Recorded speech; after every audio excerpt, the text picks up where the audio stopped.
喂，大家好，歡迎返嚟 Nomigo Channel。今日係2026年2月9號 ，AI 界好似約埋一齊咁，四面八方都出新聞，由億萬美金域名、生物識別社交網，到 AI 入宗教、入安全，仲有入你哋嘅 Microsoft Office，我哋逐單查。如常，連結同來源喺 description， 想睇原文自己撳入去。直接入正題，第一單 OpenAI 真人先可以社交網絡，打頭陣係 OpenAI 可能做緊嘅新社交平台。呢單嚟自香港 Unwire HK 2026年2月8號出。據 Unwire HK 報導 ，OpenAI 靜靜雞開發緊一個全新社交網絡，賣點係只準真人。成個 idea 就係想從根本解決 bot 問題，好似 X 前身 Twitter 嗰啲平台俾假 account，機械人洗版，搞到好亂，所以由頭設計呢個網絡嗰陣就圍繞身份驗證嚟做。扭橋位喺呢度。據報 OpenAI 內部 focus 緊用生物識別技術 biometric 嚟驗證用戶係真人，即係話可能要用樣貌或者其他生物特徵，例如指紋嚟證明你係人，先可以 join 甚至 post。咁做嘅好處好明顯 ，bot 根本冇真人臉可以驗。理論上呢個平台可以做到 account 同真人一一對應，假 account 冇得生存。而家個 project 仲好早期，話 OpenAI 入面唔夠10個人做緊，但方向好清晰。一個 bot 根本唔存在嘅社交平台，因為每個 account 都綁住一個驗證過嘅真人。如果真係推出，可能會改寫我哋點諗網上嘅真實，但同時會帶嚟好大嘅私隱同倫理問題。邊個儲存呢啲生物識別數據？點用？會唔會俾政府或第三方攞到？今日後面幾單都會見到呢個主題 AI 重塑人嘅空間，同時畫出好多新嘅倫理界線。第二單 AI 入教堂、廟宇、講壇，由社交網絡跳去一個你可能冇諗過嘅領域——宗教。呢單嚟自 Reuters 經 Hacker News AI 話題轉載。Reuters 原文2026年2月7號出。Reuters 報導 AI 愈嚟愈同宗教融合，而家已經有 chatbot 答靈性問題 ，AI 工具幫牧師同神父起草講道，仲有實驗性嘅 AI 講道者或者虛擬靈性伴侶。即係話以前大家可能 Google 呢節經文咩意思，而家有人會問吞咗去某個宗教傳統嘅 AI chatbot， 神職人員用 AI 準備講道，引經文出處，為會眾 tailor 信息。但同 OpenAI 生物識別社交網一樣，呢度都有深層問題。訓練數據邊個控制？當 AI 俾嘅宗教建議同教義有衝突點算？靈性指導有一部分係機器寫嘅，咁算唔算 OK？ 所以就算喺歷來都好，人好過人嘅空間、信仰、群體 AI 都開始扮演真實角色。值得諗嘅係，信仰本來講求人同人、人同神嘅關係。AI 介入會點樣改變呢啲關係嘅定義？第三單，印度女工因暴力 AI 訓練內容受創，有人用 AI 靈性安慰，但背後有人為咗令呢啲模型安全而付出好大代價。呢單同樣嚟自 Unwire HK 2026年2月8號出，內容係綜合 The Guardian 嘅調查報導。Unwire HK 報導，印度有大量女工被聘請去幫手訓練 AI 系統，每日要審核極度暴力、令人不安嘅內容。即係嗰啲要從訓練數據入面 filter 走，或者要 flag 俾審核用嘅材料，長時間接觸呢類內容，對佢哋嘅心理健康造成嚴重傷害。報道形容佢哋被要求反覆睇或者 label 暴力內容，導致嚴重心理創傷。呢啲就係安全 AI 背後嘅隱形勞動。總要有人喺某度處理最差嘅數據，等我哋其他人唔使直接睇到。所以當我哋慶祝新 AI 功能同靚仔產品嗰陣， Unwire HK 同 Guardian 嘅報導提醒我哋，供應鏈入面有人嘅代價合乎倫理嘅 AI 唔只係模型 output 咩？仲包括數據點樣收集，過程入面邊個受傷害。呢點同第一單嘅生物識別，第二單嘅宗教 AI 一樣，都係 AI 嘅倫理邊界問題。第四單自動化 AI 黑客幫你 web app 漏洞，由倫理同勞動跳去技術硬核嗰邊，會 hack 會防守，甚至會幫你搬 server 嘅 AI agent。呢單嚟自 GitHub 經 Hacker News AI 話題 Highlight Project 頁2026年2月8號喺 HIN 分享，工具叫 Shannon， 來自 Kgraph HQ， 形容為自主 AI 黑客可以喺你嘅 web 應用入面真正嘅 exploit 可以利用嘅漏洞。唔係淨係 scan 已知漏洞嗰種，而係一個 AI agent 可以 reasoning 咁睇你個 app， 試唔同攻擊路徑，發現真正可以 exploit 嘅 bug。essentially 好似一個自動化滲透測試員，對安全團隊嚟講可以好大影響。想像夜晚 run 一個 AI agent，朝早起身就有一 list 真正可重現嘅 exploit， 當然亦帶出明顯問題，防守方可以做，攻擊方都可以。所以我哋正進入一個 AI 唔止幫手寫軟件，而係主動 probe 軟件嘅時代。後面幾單會見到，為咗支援呢類 agent， 開發者正起緊基建，令 AI 做更多嘢，同時保住我哋真實系統嘅安全。第五單 Fireblocks macOS 上嘅 AI agent 沙盒，講到 agent 要 run 嘢就要有安全環境。呢單嚟自 Hacker News AI 話題嘅 Show HN Post， 2026年2月8號出 code 喺 GitHub， 開發者 Rob Post Fireblocks 形容為一個超快嘅 macOS 沙盒，專俾 AI agent 用。要解決嘅問題係，如果你俾 AI agent 喺你本機 run， 佢哋可能會 execute code、edit 檔案、run 指令，而你未必完全信得過。平時你可能會成日彈 allow Danny 提示，或者要冒真實環境被改壞嘅風險。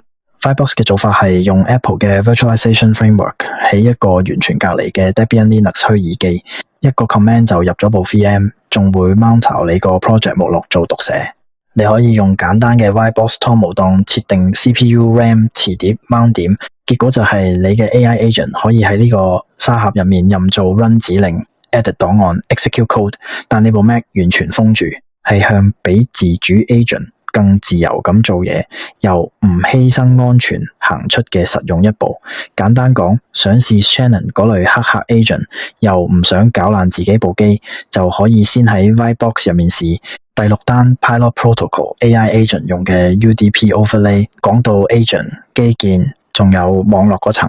呢單同樣嚟自 Hacker News AI 話題 Show HN 2026年2月8號出 code 喺 GitHub， 作者 Tailslayer。 Pilot Protocol 形容為俾 AI agent 用嘅 UDP overlay 網絡棧，用高寫，零外部依賴。用白話講係一個輕量網絡層，可以幫 AI agent 透過自定 overlay 網絡通訊，唔使淨係用傳統 raw 網絡，可以當係分散式 AI 系統嘅專用喉管。尤其當你有好多 agent 喺唔同地方 run， 要協調傳訊息或者組成 ad hoc 網絡嗰陣就好有用。同 Fireblocks Shannon 一齊睇，你會見到一個 pattern， 大家正快速起緊生態，令 AI agent 更自主 hack 防守通訊喺沙盒入面操作，而人類監督可以好少。下一單就係一個真實案例，有個 AI agent 真係幫手做咗一件好大嘅 infrastructure 嘢。第七單 AI agent 幫手搬 live server， 事主出街食飯。呢單嚟自 Michael Chinon 嘅個人 blog， 經 Hacker News AI 話題，今日2026年2月8號分享。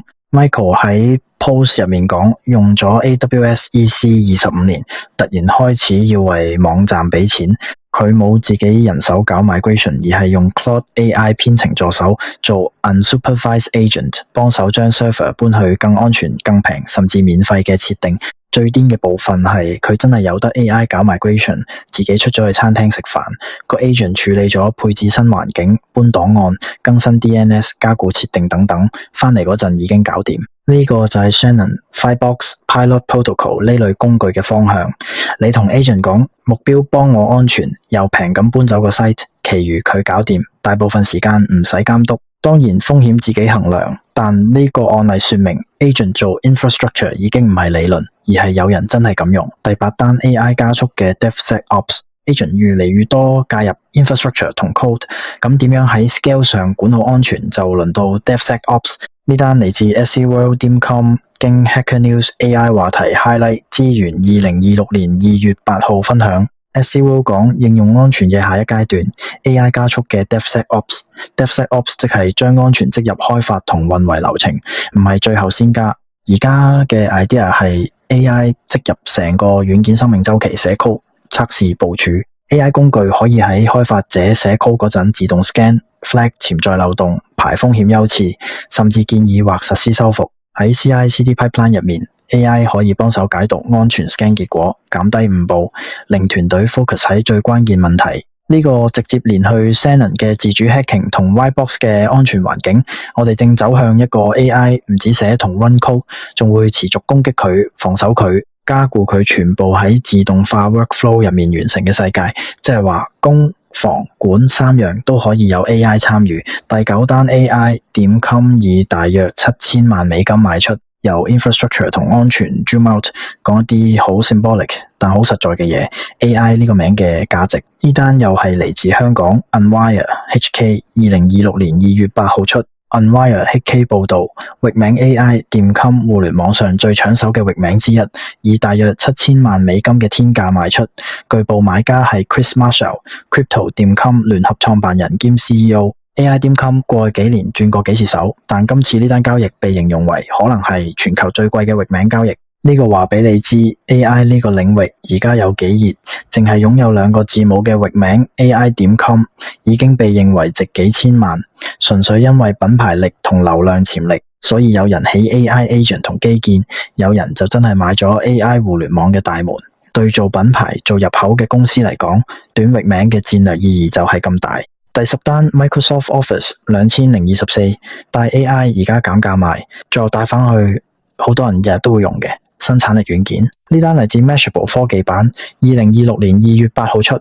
Mashable 報導 Microsoft Office 2024 Home Business Mac 同 PC 都有，而家減價賣緊大約97美金。佢哋話大概6折，除咗折扣，對我哋有意思嘅係 AI 角度。Office 2024喺核心 App、Word、Excel、PowerPoint、Outlook 等都有新 AI 功能同效能更新。我哋見到更智能嘅寫作輔助 ，Excel 入面更聰明嘅數據分析 ，Presentation 同 Email 都有 AI 幫手。Essentially 以前要 standalone 工具先有嘅 AI， 而家直接 bake 入已經幾百萬人用緊嘅生產力套件。同 AI 安全 pipeline 會搬 server 嘅 AI agent， 甚至生物識別驗證嘅社交網絡放埋一齊睇，好清楚 AI 已經唔係一樣分開嘅嘢，而係乜都有佢份。一齊總結，轉埋今日10單由 Unwire HK 報導嘅 OpenAI 傳聞中生物識別真人社交網，到 Reuters 講 AI 入教堂同宗教空間，到 Unwire HK 同 The Guardian 照亮印度 AI 訓練嘅人嘅代價，我哋見到 AI 重塑嘅唔止科技，仲有社會同倫理。技術執 Hacker News 浮現緊一波工具 ，GitHub 上嘅 Shannon 做自主 AI 黑客 ，Fightbox 做 agent 嘅安全 MacOS 沙盒 ，Pilot Protocol 做 AI agent 嘅網絡斬 ，SEWorld.com 講 AI 加速 ，DevSecOps 全部都係朝更自主、更強嘅 AI 系統砌緊。Michael Chinnan 嘅 Blogging HN 分享就示範咗現實係點，一個 AI agent 喺佢出街食飯嗰陣幫手搬 live server。同一時間 Unwire HK 話 AI.com 剛以大約7000萬美金賣出，顯示 AI 品牌有幾值錢。Mashable 就 highlight Microsoft Office 2024以大打折扣將 AI 帶入日常生產力。想自己睇原文可以撳 description 入面嘅連結。Unwire HK、Reuters、The Guardian、GitHub、SCWorld.com、Mashable 同我哋睇過嘅個人 blog 都有齊。如果覺得呢個 roundup 有用 ，subscribe 咗就唔會錯過下次 AI 新聞，同埋可以喺 comment 話俾我哋知10單入面你最興奮係邊單，最擔心又係邊單。呢度係 Nomigo，多謝收睇，下一集 AI 新聞 roundup 再見。